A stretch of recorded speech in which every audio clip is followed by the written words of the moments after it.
আস- আসসালামু আলাইকুম। আবারও সবাইকে টিআইটি সলিউশন বিডির ফ্যামিলি থেকে জানাই আন্তরিক শুভেচ্ছা এবং অভিনন্দন। আমরা যারা অনলাইনে আর্নিং করার জন্য কাজ করি বা কাজ শিখি, বা অনেকেরই আছেন যাদের ইনভেস্ট বলতে কোনো একটি অ্যান্ড্রয়েড অ্যাপস তৈরি করা বা ওটার ভালোভাবে মার্কেটিং করার অ্যাবিলিটি নেই, তারা কিন্তু খুব সহজেই গুগল থেকে ফ্রি ব্লগার সাইট তৈরি করে আপনারা খুব ভালো মানের ইনকাম করতে পারবেন। এখানে কোনো ইনভেস্টের প্রয়োজন হয় না। তো প্রথমে আমরা আমাদের টিআইটি সলিউশন বিডির ইউটিউব চ্যানেল থেকে ঘুরে আসি। আমি বেশ কিছুদিন আগে একটি ফ্রি ব্লগার সাইটের অ্যাপ্লাই করেছিলাম অ্যাডসেন্সে, জাস্ট দেখানোর জন্য যে ওটা একদিনের ভিতরে অ্যাপ্রুভ হয়ে গেছিল। ভিডিওটা ছিল আপনার, এবং অ্যাপ্রুভ হলে কিন্তু আপনার এই জিনিসগুলো সেলও করে দিতে পারবেন। নিমিষে 7-8 হাজার টাকা সেল করতে পারবেন। এটা ছিল যে how to get Google AdSense approval. সম্ভবত এটি অ্যাপ্লাই করার ভিডিওটি ছিল। দুঃখিত, কিছু মনে করবেন না, আসলে নেট একটু স্লো কাজ করতেছে, তারপরেও আমি আপনাদের ডেমো হিসেবে ভিডিওগুলো দেখাচ্ছি। আমি যদি একটু টেনে দিই, এটা ছিল আমাদের অ্যাপ্লাই করার যে ওয়েটা, সেটা দেন অ্যাপ্লাই করেছিলাম আমি। ডেটটা এখানে আসতেছে না, যাই হোক। তারপরের ভিডিওটাই ছিল আপনার অ্যাডসেন্স, যে আমাকে গুগল থেকে অ্যাডসেন্স অ্যাপ্রুভাল দিয়ে দিয়েছে।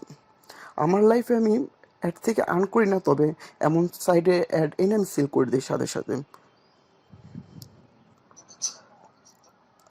আপনারা চাইলে এই দুটি ভিডিওর লিঙ্ক ডিসক্রিপশনে দেওয়া থাকবে, আপনারা দেখতে পারবেন। যে যেমন প্রযুক্তি যেসব ওয়েবসাইটগুলো আছে বাংলাদেশে, trickbd.com, সেখান থেকে আপনার খুব ভালো কিছু শিখতে পারবেন এইসব বিষয়ে। বা আশা করি আমিও আমাদের যে সাইটটি করা হয়েছে কিন্তু কাজ করা হয়নি, একটি ব্লগার সাইটে আমি ধাপে ধাপে সবগুলো টিউটোরিয়াল দিয়ে দিব। এখানে কিন্তু বলছি Google AdSense good news, your site is approval.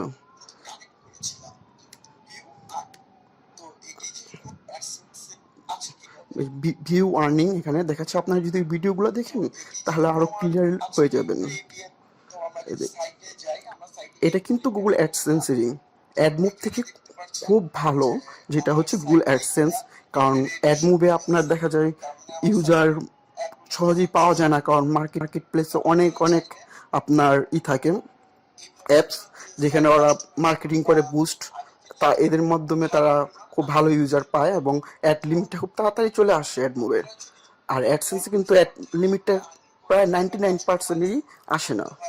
ওই হিসেবে যদি কাজ করেন, তো আজকে আমরা ঠিক এমন একটি সাইট কীভাবে তৈরি করবেন সেটি দেখব। তো প্রথমেই আপনারা গুগলে গিয়ে সার্চ করবেন ব্লগার, দেন আমি হাইলাইট করে দেখিয়ে দিচ্ছি। এই যে blogger.com, মূলত এটি হচ্ছে গুগলের প্রোডাক্ট বলতে পারেন, যেটা সম্পূর্ণ ফ্রিতে প্রোভাইড করতেছে ওরা, এবং সেটি করে আপনারা আর্নিংও করতে পারবেন গুগল থেকে। দেন আপনারা এখান থেকে চলে যাবেন। আমার এখানে অলরেডি একটি করা আছে, একটা না সম্ভবত 3টা করা আছে ব্লগার সাইট, তাই এমন। তো আপনারা যদি এমন থাকে, না থাকলে নিউ নেম দিতে বলবে, আমি সেটা দেখেন ক্লিক করে দুঃখিত, একটি ক্লায়েন্ট ফোন করার কারণে একটু বিরতি নিয়ে নিলাম। তো আমরা যদি এখানে ক্লিক করি, যেহেতু আমার করা আছে, আপনাদের এই অপশনটি আসবে। আমি আবারও হাইলাইট করে দেখে দিই, নিউ ব্লগার সাইট, এই অপশনটি আসবে সম্ভবত এই জায়গাতে আসতে পারে। তো যাই হোক, তারপর আমি নিউ ব্লগে ক্লিক করলাম। দেন এখানে ওরা চাচ্ছে যে টাইটেল, আমার সাইটের টাইটেলটা কি হবে। তো আমি যদি এখানে দিই tech IT solution, sorry space দিতে ভুলে গিয়েছিলাম, সলিউশন, এটি যদি আমার টাইটেল হয়, তারপর নেক্সট, দেন এখানে হচ্ছে যে আপনার অ্যাড্রেস। তো অ্যাড্রেস কীরকম হয়, যেমন আমার এখানে যদি আমি বলি, এটা হচ্ছে আমার একটি XYZ এর ডোমেইন .com-এর ওগুলা, এই যে দেখেন এখানে যে টিআইটি সলিউশন বা টিআইটি সলিউশন XYZ, বা এখানে যদি আমি গুগল দিই, এই যে google.com এমন একটি নেম আপনাদের ওখানে দিতে হবে। এখন আমি যদি বাংলাদেশের সবচেয়ে নাম্বার ওয়ান যে প্রযুক্তি সাইটগুলো আছে তাদের মধ্যে যেমন ক্লিকবিডি, তাদেরও কিন্তু আপনার এইসব টেকনোলজি বিষয়ে তাদের ওয়েবসাইটটি, তো ক্লিকবিডি। তো আমি যদি এখানে আমার নামটি দিয়ে দিই টেক আইটি সলিউশন বিডি, এখানে বলছে sorry the block address not available, মানে অলরেডি এই নামে কি করে ফেলছে। আচ্ছা আমি যদি বিডিটা প্রথমে দিয়ে দিই, এই যে এখানে দেখাচ্ছে কিন্তু this block address is available. তো এই অ্যাড্রেসটি যেহেতু আমাদের অ্যাভেলেবেল আছে, তো আমি এখানে সেভ ক্লিক করে দিব। এখানে প্রসেসিং দেখাচ্ছে। ওকে, আমাদের সাইটটি কিন্তু তৈরি করা হয়ে গেছে। এখন যদি আমি ভিউ ব্লগে ক্লিক করি, দেখেন ভিডি টেক আইটি সলিউশন, আমরা যে নামটি সেখানে দিয়েছিলাম সেখানে এটা জাস্ট এখানে .blogspot.com-টি হচ্ছে গুগল থেকে ফ্রিতে পাওয়ার কারণে, আর এখানে যেমন clickbd.com এগুলো হচ্ছে আসলে প্রিমিয়াম যেই ডোমিনের নাম, সেগুলো আপনার চাইলে এগুলো কিনে নিতে পারেন। তবে যারা নতুন তাদেরকে সাজেস্ট করবো যে ব্লগস্পট ইজ বেস্ট, কারণ প্রথমে যদি আপনি .com ডোমিন নিয়ে কাজ করেন বা ওয়ার্ডপ্রেসে কাজ করেন, হয়তো বা মাথায় আলো উল্টে যাবে আর কি, এক কথা যেটা। কারণ এখানে অনেক কিছু বিষয় আছে যেটা ব্লগস্পটে খুব সহজেই করা যায়। মার্কেটিংটা সিইউ করবেন বা মেটাটেক কানেক্ট করবেন, খুব সহজেই করা যায়, যেটা ওয়ার্ডপ্রেসে প্রথম অবস্থায় খুবই কষ্টকর একটা বিষয়। যেমনটা আমিও মাঝে মধ্যে ওয়ার্ডপ্রেসে ঢুকেই না, শুধু অ্যাপসের প্রয়োজনে যদি হয় অ্যাডমিন প্যানেল, সেটা আর না হয় ব্লগে আপনারা চাইলে এখানে কাস্টম ডোমিনও অ্যাড করে নিতে পারবেন। ব্লগের এটা হোস্টিংয়ের মতো ইউজ করলেন, দেন এই যে কাস্টম ডোমিন, এখানে যদি আপনি কাস্টম ডোমিন ইউজ করেন, দেন আমি এখান থেকে ধরে এটা আমার একটা কাস্টম ডোমিন আমি বাই করছি, দেন এখানে আমি অ্যাড করব। আর যদি আমি সেভে ক্লিক করি, দেন এখানে কিছু দেওয়া আছে আপনার your domain block not hosted, বুঝতে পারছি, T IT code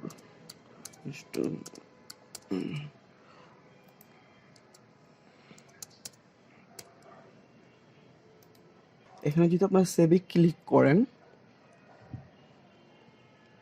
could not, এই যে এখানে আপনারা লক্ষ্য করলে দেখবেন যে এখানে কিছু সি নেম তারা দিয়ে দিয়েছে।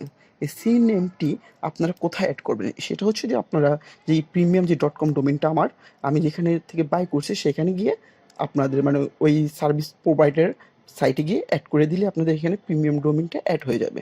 তো আজকে আমরা সেখানে যাচ্ছি না, আজকে আমরা যেহেতু এটা আমাদের শুধু নর্মালি একটি সাইট তৈরি হয়েছে, এখনও এটাতে কোনো কাস্টমাইজ করা হয়নি। তো এখান থেকে আপনারা লেআউট অপশন থেকে চাইলে সম্পূর্ণ নিজের প্রয়োজন ইচ্ছে মতো কাস্টমাইজ করে নিতে পারেন, বা থিমস থেকে আপনি গুগলে বা ইউটিউবে সার্চ করলে অনেক প্রিমিয়াম থিম ফ্রিতে পাওয়া যায়, সেগুলো আপনারা যে ব্যাকআপ বা রিস্টোর করে নিতে পারবেন। এবং সেটিং থেকে যেটা আমি একটু বলতেছিলাম যে ওয়ার্ডপ্রেস থেকে ব্লগার ফার্স্ট যারা মানে বিগিনার, তাদের জন্য খুবই খুবই ভালো, ওয়ার্ডপ্রেসে না যাওয়াই ভালো প্রথম অবস্থাতে। তো এখান থেকে যে একটি পেজের মধ্যেই আপনারা বলতে পারেন যে সিইউ থেকে শুরু করে সব কিছু এখানে, এবং এখানে বিষয় আছে কিছু, যেমন গুগল সার্চ কনসোলে আপনাকে এটা ভেরিফাই করতে হবে বা গুগল অ্যানালাইটিক্সে করতে হবে, সেগুলো কোনো বিষয়ই না ব্লগারের জন্য, যা ওয়ার্ডপ্রেসের জন্য খুব আহামরি বিষয় হয়ে দাঁড়ায়। তো আমরা আজকে এখানেই থাকলাম। এখানে পোস্ট আছে, কমেন্ট আছে, আর্নিং পেজ। আমি যদি আমার অন্য একটি সাইট দিয়ে দেখাই, যেমন এখানে আমার কিছু পোস্ট আছে 12টি। তো আমি যদি ভিউ ব্লগে ক্লিক করি, এই যে এটা কিন্তু একটা কাস্টমাইজ করা, পুরোটাই কাস্টমাইজ করা বলতে জাস্ট আমি আমার ট্যাবগুলো করছি। এখানেও অনেক কিছু করা যায় যেগুলো আমি করিনি। এখানে আপনাদের সোশ্যাল প্লাগইন থাকবে বা ফেসবুকের লাইকাসের, দেন এখানে ক্যাটাগরি রিসেন্ট পোস্ট, দেন নিচে থাকবে আপনাদের হোম অ্যাবাউট কন্টাক্ট, যেটাকে ফুটারি মেনু বলা হয়, আপনারা এমন একটি সাইট তৈরি করে যদি 100% ইউনিক আর্টিকেল লিখেন, সেটা বাংলা হতে পারে, ইংলিশ, যে যার মতো করতে পারে, লিখে যদি আমি যতটুকু বলবো যে কষ্ট করে 1 মাস শুধু ট্রাই করে, টাকার জন্য না, কাজ শেখার জন্য। সে কাজ শিখতে গিয়েই অ্যাডসেন্স 100% পাবেই, যদি সে সঠিক গাইডলাইন মেনে কাজ শিখে এবং কাজ করার ইচ্ছে জাগে। আমি ইংলিশ পারি না, ইটস ডাজেন্ট নট ম্যাটার, বাংলাতে আমি আর্টিকেল লিখবো, সমস্যা কি? আমি কিছুদিন আগেও যেটা আমি প্রথমেই দেখিয়েছিলাম যে আমার সাইটটি একদিনে অ্যাপ্রুভাল করে দিয়েছিল লাস্টে, তারপর থেকে এখনও কাজ করার সময় হয়নি। আমার যেদিন অ্যাপ্রুভাল পাই তার পরের দিনে আমি মূলত এটা সেল করে দিই। এটা যদি আপনারা দেখেন, এগুলা যে আমার থেকে বাই করছে তার, আর আমার লাস্টের সম্ভবত 12টা আর্টিকেল ছিল আমার, 12 আর্টিকেল থেকে আমার এটা অ্যাপ্রুভাল। এই আর্টিকেলগুলো আমার ছিল তাও অনেক আগের। দেন এখানে আমি দুটো ছিল আমার, এই যে বাংলাতে, এটাও আমার করা ছিল। আপনারা ইংলিশে সমস্যা হলে বাংলাতে করব, কোনো সমস্যা নেই। আর কিছু কিছু মেথড আছে যারা ওইগুলো আসলে ওপেনলি বলা যায় না, যেগুলো মেনে কাজ যদি জানা থাকে ভালোভাবে, আর্টিকেল কোনো বিষয়ই না। আবার অনেকেই করে যে গুগল ইংলিশ থেকে বাংলা ট্রান্সলেট করে পাবলিশ করে দেয়, সেটা হবে না। কিন্তু সেটা দিয়ে হবে, কিন্তু কিছু কিছু বিষয় যেগুলো মেনে যদি করতে পারে এইভাবে, তাহলে আমি যদি বলি যে এই পোস্টটি সম্পূর্ণ আমি ইংলিশ থেকে বাংলায় করছি বা বাংলা থেকে কাটসিট করছি, একদম 100% ইউনিক। আমি একটা হয়তো বা 2-3টা ওয়ার্ড আমি বা 10টার মতো ওয়ার্ড এখানে অ্যাড করছি, বাকি কিন্তু সম্পূর্ণ কপি পেস্ট। তারপর দেখেন এখানে কিন্তু আমি 12টা আর্টিকেলই বেশিরভাগ অ্যাডসেন্সে অ্যাপ্রুভাল পেয়েছিলাম। একটা মনে হয় ছিল যে 30-35টার মতো চলে গেছে। এই যে বাংলা আছে, ইংলিশ আছে, আপনি বাংলাতেই করেন, বাংলাতে বেস্ট। সবাই বাংলাতে টাইপিং করতে পারবেন, মোবাইলে হোক বা ল্যাপটপে হোক বা যেটাতেই হোক না কেন, খুব সহজেই করতে পারবেন। আপনারা যদি ট্রিক বিডিটা ফলো করেন, আমাকে ফলো করতে হবে না, এই ট্রিক বিডির সাইটটা যদি আপনারা ফলো করেন, দেন আপনারা অনেক কিছু শিখতে পারবেন। তবে যদি কাজ শেখার জন্য এখানে যান, তাহলে আমি বলবো যে প্রথমেই এই ব্লগার যে সাইট, ওদের ট্যাবটা আছে, মানে ক্যাটাগরির, শুধু এটাতেই ফলো করবেন। কারণ এখানে অনেক বিগিনার থেকে শুরু করে একেবারে হাই প্রফেশনাল ইউজার ভিজিটরও এখানে আসে। এখন আপনি যদি গিয়ে দেখেন যে অ্যান্ড্রয়েড 11+ ফোনে কিং মাস্টার চলছে না, নিয়ে নিন সমাধান। এখন কিং মাস্টার তো আমাদের প্রয়োজন হচ্ছে আপনার ভিডিও এডিটরের জন্য। হ্যাঁ, আপনি যদি এটা আর্টিকেল হিসেবে নেন তাহলে কিন্তু ঠিক আছে, কিন্তু আর্টিকেল লেখার আগে তো আপনাদের ব্লগারের বিষয়টাকে সাধারণ ধারণা থাকতে হবে, ঠিক না? তো আশা করব যদি যারা আর্নিং করতে চান ব্লগার থেকে, ফলো করলে অবশ্যই করতে পারবেন বিনা টাকায়। আর যদি কারো যদি এমন থাকে যে আমার অ্যাডসেন্স অ্যাপ্রুভাল করে দিতে হবে, ব্লগার সাইট হোক বা ওয়ার্ডপ্রেস হোক, সেটাও করে দেওয়া যাবে যদি অর্ডার করা হয়। এবং ইউটিউব থেকে আমি মূলত আর্নিং করার জন্য এখানে আসি নাই, আমি আর্নিং করছিলাম ইউটিউবে 2010 সালে লাস্ট, তারপর থেকে আর কখনই আমি অ্যাড থেকে আর্নিং করি নাই। তো লোডিং মেথড বা প্রয়োজন হয় বা ইউটিউবে ওয়াচ টাইম বা সাবস্ক্রাইব, তারা চাইলে সেগুলো আমার কাছ থেকে নিয়ে নিতে পারবেন। সেটা হতে পারে আপনার সার্ভিস বা মেথড, সবই। তো আজকের মতো এখানেই। আসসালামু আলাইকুম।